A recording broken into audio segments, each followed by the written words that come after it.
সুদ না খেলে বর্তমানে চলা যাবে না। যে অনেকেই বলি না আরে সুদ না নিলে কি বর্তমানে চলা যায়? রিস্কের মালিক আল্লাহ না? একদিকে দাবি করছেন রিস্কের মালিক আল্লাহ, আমি বক্তব্য দিচ্ছি, আমি ইমাম, আমি একজন বক্তা, আমি একজন আলোচক, আমি বলছি হক কথা বললে রুজি মারা যাবে। রুজির মালিক কে? মুখে বলছি আল্লাহ, আর তারপরে বলছি কমিটি যদি অসন্তুষ্ট হয়ে যায়, জালসা কমিটি যদি ক্রুদ্ধ হয়ে যায়, জালসা কমিটি বেনামাজি, সুদখোর, ঘুষখোর, এখন সুদের বিষয়ে বক্তব্য দেব? আল্লাহ রাসূল সাল্লাল্লাহু আলাইহি সাল্লাম ইবনে আব্বাসকে বলেছিলেন, হে তরুণ, তুমি আল্লাহর বিধিবিধান বাস্তবায়ন করো, আল্লাহ তোমার হেফাজত করবে।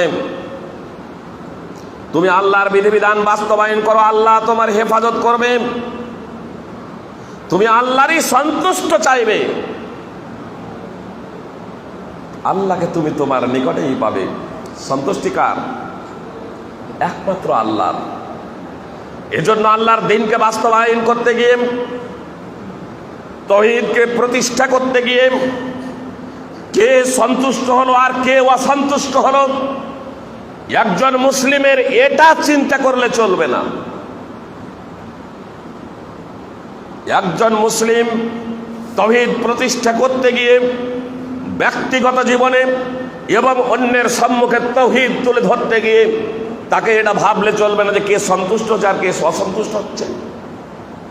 মুহাম্মদ সাল্লাল্লাহু আলাইহি সাল্লাম যখন তায়েফে গেলেন, তায়েফবাসী মেরে মুহাম্মদ সাল্লাল্লাহু আলাইহি সাল্লামকে রক্তে রক্তাক্ত করে দিয়েছিল।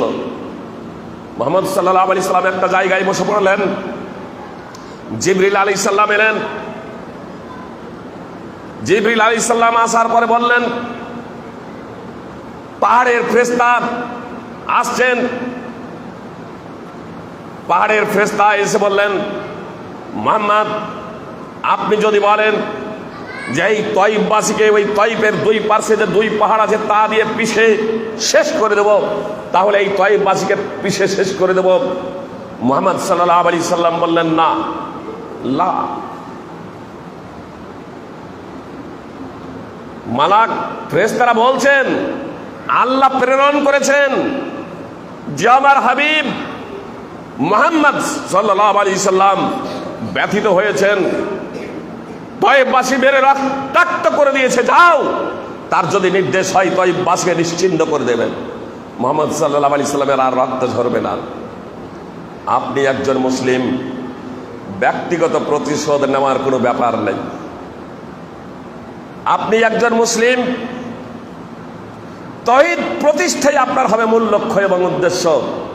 সুতরাং মুহাম্মদ সাল্লাল্লাহু আলাইহি সাল্লাম বললেন, লা, তাদেরকে নিশ্চিহ্ন করে দিতে হবে না। আরজু বালা আরজু আন ইউখরিজাল্লাহু মিন আসলাবিহিম মান ইয়াবুদুল্লাহ ওয়াহদা লা ইউশরিকু বিহি শাইয়্যা। আমি আশা করি বরং আল্লাহ তাআলা তাদের বংশধরদের মধ্যে হইতে এমন ছেলে মেয়ে তৈরি করবেন, তাদের বংশধর থেকে এমন ছেলে মেয়ে বের করবেন, তাদের বংশধর থেকে এমন ছেলে মেয়ে সৃষ্টি করবেন যারা এক ও অদ্বিতীয় আল্লাহ তাআলারই ইবাদত করবে, তার সাথে কাউকে শরীক করবে না। সহিহ বুখারী হাদিস নম্বর 3231 এবং সহিহ বুখারী হাদিস নম্বর 3221 এবং সহিহ মুসলিম হাদিস নম্বর 1795। তায়েফবাসী আজ মুসলমান, আজ পন্থী, আজ তাওহীদ পন্থী, যারা মুহাম্মদ সাল্লাল্লাহু আলাইহি সাল্লামকে মেরে রক্তে রক্তাক্ত করে দিয়েছিল, মুহাম্মদ সাল্লাল্লাহু আলাইহি সাল্লাম তাদেরকে ধ্বংস করার নির্দেশ দিলেন না ফেরেশতাদের। তার কারণ তাওহীদ প্রতিষ্ঠার জন্যই তো আল্লাহ তাআলা পৃথিবীতে নবী রাসূল প্রেরণ করেছিলেন। আর মুহাম্মদ সাল্লাল্লাহু আলাইহি সাল্লাম হচ্ছেন দয়ার সাগর। মুহাম্মদ সাল্লাল্লাহু আলাইহি সাল্লাম এই তাওহীদ প্রতিষ্ঠার লক্ষ্য এবং উদ্দেশ্যে আজীবন সংগ্রাম করেছেন। তাওহীদ শুধু লা ইলাহা ইল্লাল্লাহ মুখে বলা যথেষ্ট নয়, আপনাকে তাৎপর্য সম্পর্কে সদা সর্বদা সচেতন থাকতে হবে। লা ইলাহা ইল্লাল্লাহ, এই লা ইলাহা ইল্লাল্লাহতে আপনার তাওহীদুল উলুহিয়াতের কথা মূলত এই জায়গাতে বলা হয়েছে। তাওহীদুল উলুহিয়া, আল্লাহ সার্বভৌম ক্ষমতার অধিকারী, আল্লাহ রিজকদাতা, আল্লাহ মৃত্যুদাতা, আল্লাহ জীবনদাতা, ঠিক আছে সব। এটা মুশরিকরাও বলতো, এটা মুশরিকরাও স্বীকার করত। কিন্তু মুশরিকরা কোন জায়গায় এসে মোহাম্মদ সাল্লাল্লাহু আলাইহি সাল্লামকে বাধা দিল? কেন বাধা দিল? যখন মোহাম্মদ সাল্লাল্লাহু আলাইহি সাল্লাম লা ইলাহা ইল্লাল্লাহ বললেন। মোহাম্মদ সাল্লাল্লাহু আলাইহি সাল্লাম যদি বলতেন আল্লাহ তাআলা সার্বভৌম ক্ষমতার অধিকারী, তো মুশরিকরাও বলছে আল্লাহ তাআলা সার্বভৌম ক্ষমতার অধিকারী। যদি মোহাম্মদ সাল্লাল্লাহু আলাইহি সাল্লাম বলতেন আল্লাহ তাআলা রিজকদাতা, জীবনদাতা, মৃত্যুদাতা, তো মুশরিকরা বলতো কোনো সমস্যা নেই। দ্বন্দ্বটা কোন জায়গাতে জানেন? তাওহীদুল উলুহিয়াতে এসে, লা ইলাহা ইল্লাল্লাহ এই জায়গাতে এসে যে একমাত্র আল্লাহরই ইবাদত করবে, আল্লাহ ছাড়া কারো ইবাদত করা যাবে না, আল্লাহ ছাড়া কারো দাসত্ব করা যাবে না। শুধু নামাজ, রোজা, হজ, যাকাত, শুধু এই গুটি কয়েক বিষয় ইবাদত নয়। ইসলাম হলো আল্লাহ তাআলা প্রদত্ত জীবন ব্যবস্থা। আর আমার পুরো জীবনটা পরিচালিত হবে পবিত্র কোরআন এবং সুন্নাহর আলোকে। আমি নামাজ পড়ব, আর বিধি বিধান, হালাল হারাম, জায়েজ না জায়েজ, বৈধ অবৈধের ক্ষেত্রে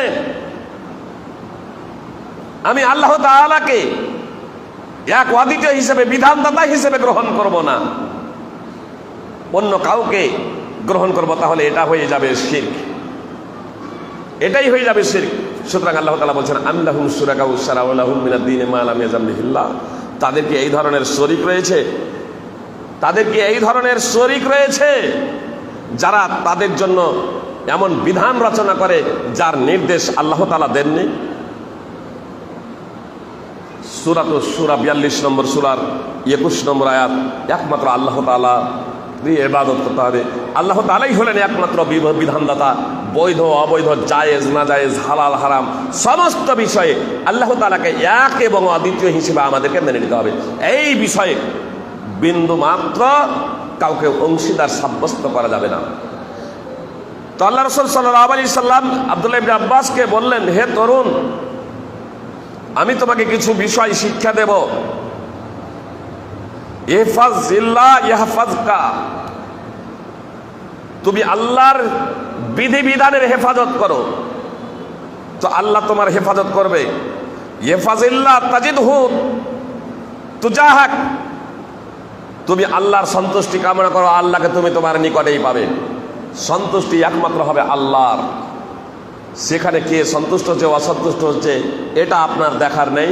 আপনাকে হক কথা বলতেই হবে, হক কথা অনুযায়ী জীবনযাপন করতেই হবে, পবিত্র কোরআন এবং সুন্নাহ অনুযায়ী জীবনযাপন করতে হবে। আল্লাহ রাসূল সাল্লাল্লাহু আলাইহি সাল্লাম আরো বললেন ইবনে আব্বাস রাদিয়াল্লাহু তাআলা আনহুকে, ইযা সাআলতা ফাসআলিল্লাহ, যখন তুমি চাইবে আল্লাহর কাছেই চাইবে। চাওয়া দুই প্রকারের, কথা খুব মনোযোগ দিয়ে শুনুন। চাওয়া দুই প্রকারের।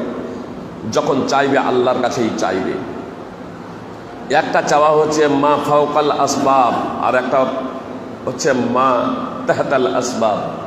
মা ফাওকাল আসবাবের অর্থ হলো যা কারণ সমূহের ঊর্ধ্বে, যা কারণ সমূহের ঊর্ধ্বে, যা কারণ সমূহের ঊর্ধ্বে, যা মানুষের আওতাভুক্ত নয়।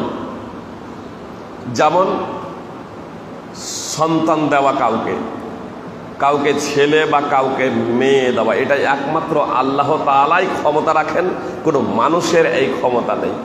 যে এই 21 শতাব্দীতে অনেকেই চাইছে হামদ হামারে দয়ের থেকে যাতে বেশি না হয়, একসাথেই হয়ে যাচ্ছে 4টা,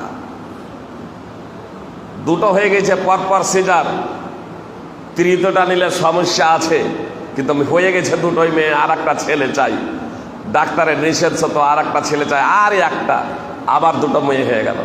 এটা আল্লাহর পরীক্ষা। মানুষের হাত নেই। আল্লাহ যাকে ইচ্ছে তাকে সন্তান দেন, আর যাকে ইচ্ছা তাকে বন্ধা করেন, যাকে ইচ্ছা তাকে ছেলে দেন, যাকে ইচ্ছা তাকে মেয়ে দেন। যাকে ইচ্ছা তাকে উভয়ই দেন, ছেলেও দেন মেয়েও দেন। এটা একমাত্র অধিকারী আল্লাহ তাআলা। এখন আমি বলছি, হুজুর আপনি আমাকে একটা ছেলে দিন, আমার সন্তান হয় না, এটা হয়ে যাবে বড় শিরক। আমি এখান থেকে আমি আপনাকে বললাম, ভাই এক গ্লাস আমাকে পানি দেন তো, এটা আপনার আওতাভুক্ত, আপনার নিয়ন্ত্রণের মধ্যে, নাগালের মধ্যে, এটা শিরক না, এটা জায়েজ। আমি নিজেই পানিটা নিয়ে নেবো, এটা হলো উত্তম। তবে আমি যদি আপনার কাছে আপনাকে বলি যে ভাই আমাকে এক গ্লাস পানি দেন, তো এটা জায়েজ, আমি নিতে পারি, আপনার মাধ্যমে কোনো সময় না জায়েজ না। আমি আপনাকে ডাক দিচ্ছি এখানে, আপনি আমার সামনে আছেন, আপনি আমার সামনে আছেন, আমি আপনাকে ডাক দিচ্ছি, এটা জায়েজ না, এটা না জায়েজ না। আপনি শত শত মাইল দূরে আছেন, কারণ সমূহের মাধ্যমে ডাক দিচ্ছি, মানে মোবাইল, যে মোবাইলের মাধ্যমে, ওয়ালিসের মাধ্যমে আমি আপনাকে আহ্বান জানাচ্ছি, তাহলে এটা জায়েজ, এটা না জায়েজ না। আপনি শত শত মাইল দূরে আছে, আপনি শত শত মাইল দূরে আছেন, আর আমি এখান থেকে আপনার কাছে প্রার্থনা করছি, আপনাকে ডাকছি যে আপনি এই জলটা আমাকে দিয়ে দেন, পানিটা দিয়ে দেন, তাহলে এটা না জায়েজ। আমি ধারণা করছি আপনি শুনতে পাচ্ছেন ওই শত শত মাইল দূর থেকে। এটা এর ক্ষমতা একমাত্র আল্লাহ রাখেন, কোনো মানুষ না। এর ক্ষমতা একমাত্র আল্লাহর, কোনো মানুষ না। তো চাওয়া হলো দুই প্রকার, এক পদ্ধতিতে শিরক আর এক পদ্ধতিতে জায়েজ। চাইতে হবে আমাদের কাছে, জন্য আল্লাহ রাসূল সাল্লাল্লাহু আলাইহি ওয়াসাল্লাম ইবনে আব্বাসকে বলেন, যখন চাইবে তখন আল্লাহর কাছেই চাইবে। ওয়াইদাস্তাআনতা ফাস্তাইন বিল্লাহ, আর যখন তুমি সাহায্য প্রার্থনা করবে তা আল্লাহ তাআলার কাছেই সাহায্য প্রার্থনা করবে। সাহায্য প্রার্থনারও দুটো পদ্ধতি, সাহায্য প্রার্থনারও দুটো পদ্ধতি। যেমন এখনই বললাম যে এক গ্লাস জল নিয়ে এসে দেন, তো এটা আমি আপনার সাহায্য নিচ্ছি জল আনার ব্যাপারে। আপনাকে বললাম 100টা টাকা দেন, এটা আপনার সাহায্য নিচ্ছি, তো এটা নেওয়া যায় জায়েজ।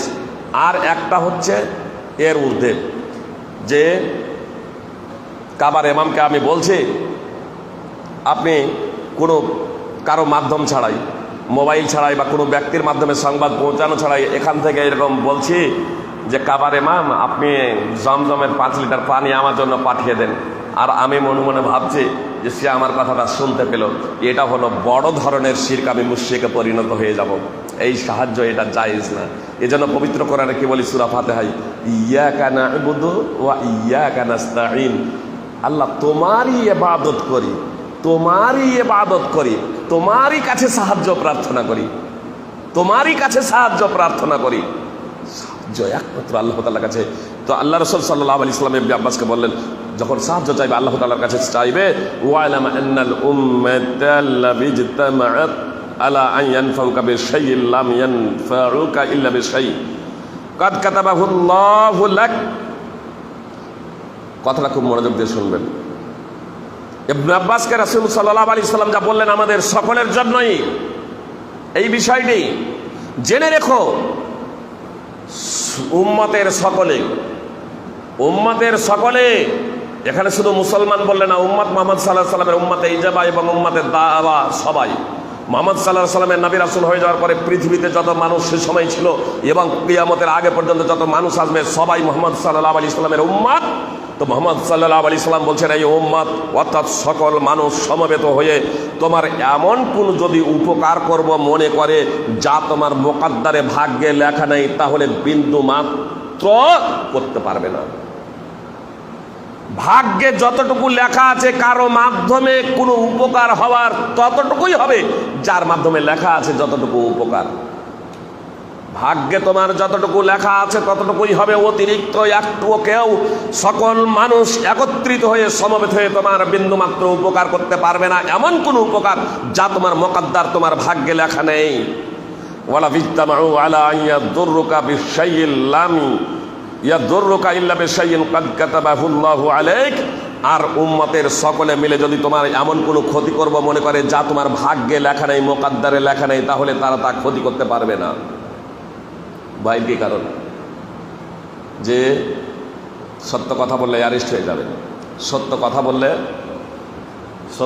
বললে মারবে, সত্য কথা বললে মারবে, লা ইলাহা ইল্লাল্লাহ বলার পরে লা ইলাহা ইল্লাল্লাহ তাওহীদকে যদি একজন ব্যক্তি যথাযথভাবে বুঝে নেয়, তাহলে আল্লাহ ছাড়া কাউকে পরোয়া করবে না। তখন যে বলবেন যা, তাহলে বাপকে ভয় করতে হবে না? আরে বাপের অবাধ্য হওয়া থেকে ভয় করতে হবে। বাপ যদি শিরকের যদি নির্দেশ দেয়, তাহলে তা বাস্তবায়ন করতে হবে না, তার কারণ আল্লাহকেই ভয় করে, আল্লাহকেই ভয় করে। বাপকে ভয়, এটাও আল্লাহ তাআলার অধীনে। বাপের সেবা যত্ন, বাপের শ্রদ্ধা, এটাও আল্লাহ তাআলার অধীনে। কাউকে ভালোবাসা, স্নেহ, এটাও আল্লাহ তাআলার অধীনে।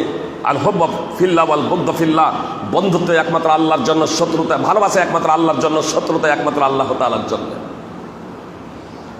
মুহাম্মদ সাল্লাল্লাহু আলাইহি সাল্লাম বললেন, রুফিয়াতিল আকলাম ওয়া জাফফাতিস সুহুফ, কলম উঠিয়ে নেওয়া হয়েছে, পাণ্ডুলিপি শুকিয়ে গেছে। সুনানে তিরমিজি হাদিস নম্বর 2516। পাণ্ডুলিপি শুকিয়ে গেছে, কলম উঠিয়ে নেওয়া হয়েছে।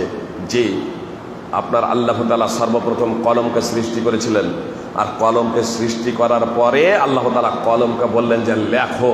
তখন কলম বলছে, আল্লাহ কি লিখবো? বলছে কিয়ামত কবে সংঘটিত হবে তা লিখে ফেলো, কিয়ামত পর্যন্ত যা সংঘটিত হবে লিখে ফেলো, এমনকি কিয়ামত কবে হবে তাও লিখে ফেলো। সব লেখা হয়ে গেছে।